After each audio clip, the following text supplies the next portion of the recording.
France, Spain ও ইংল্যান্ডের ক্লাবে খেলার পর এবার ইতালিয়ান ফুটবলে পা রাখছেন রাফায়েল ভারান। এবারই সেরিয়াতে উঠে আসা ক্লাব কোমোতে নাম লিখিয়েছেন ৩১ বছর বয়সী এই ডিফেন্ডার। ফরাসি তারকার সঙ্গে ২ বছরের চুক্তি করেছে ক্লাবটি। রাফায়েল ভারানকে নিয়ে রিপোর্ট করেছেন হাসান মাহদি। রিয়ালে ভুরি ভুরি শিরোপা জিতেছেন রাফায়েল ভারান। মাদ্রিদের অধ্যায় শেষে নাম লিখিয়েছিলেন ইংল্যান্ডের সবচেয়ে সফল ক্লাব ম্যানচেস্টার ইউনাইটেডে। এরপর ওল্ড ট্রাফোর্ডের জার্নিটা একেবারেই সুখকর যায়নি ভারানের। ইনজুরি আর ফর্মহীনতার কারণে শেষ পর্যন্ত রেড ডেভিলদের ডেরা ছাড়তে হয়েছে ফ্রেঞ্চ এই ডিফেন্ডারকে। নতুন গন্তব্য Italian club Como. Second division থেকে উঠে আসা এই ক্লাবের দায়িত্বে আছেন সাবেক চেলসি ও স্প্যানিশ তারকা সেস ফ্যাব্রিগাস। গেল মৌসুমে সহকারী কোচ হিসেবে থাকলেও এবারই তার কাঁধে বর্তেছে হেড কোচের দায়িত্ব। ভারানকে দলে ফেরানোর পেছনে মূল কারিগর ছিলেন ৩৭ বছর বয়সী এই কোচই।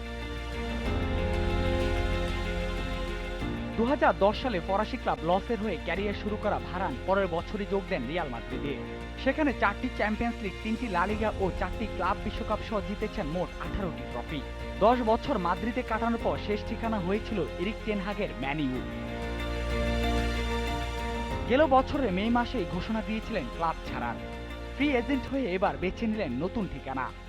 মাঠের প্রতিপক্ষ সেস ফ্যাব্রিগাসকে এবার কোচ হিসেবে পেয়ে বেশ উচ্ছ্বসিতই ফরাসি এই সেন্টার ব্যাক।